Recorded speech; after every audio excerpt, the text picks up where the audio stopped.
आज आमचे मित्र रितेश दादा बोबडे यांचा वाढदिवस सर्व मित्र मिळून आज आम्ही साजरा करतो आहेत आणि तुम्ही पाहू शकता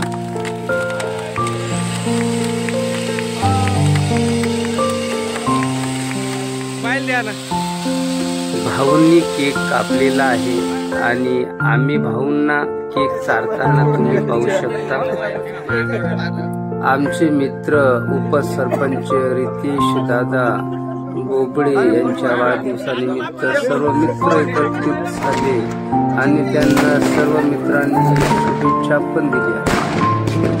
आमच्या मित्रांनी फटाका तर लावलाच, पण योगायोग बघा, फटाका वर जाऊन फुटायचा तर आमच्याच ग्रुपमध्ये येऊन फटाका फुटायला लागला, तर सर्व आमचे मित्र दानफान झाले। तुम्ही पाहिला असेल व्हिडिओमध्ये। तर जाता जाता आमचा ग्रुप फुटतो तुम्ही पाहू शकता मित्रांनो। भेटूया पुढच्या व्हिडिओमध्ये।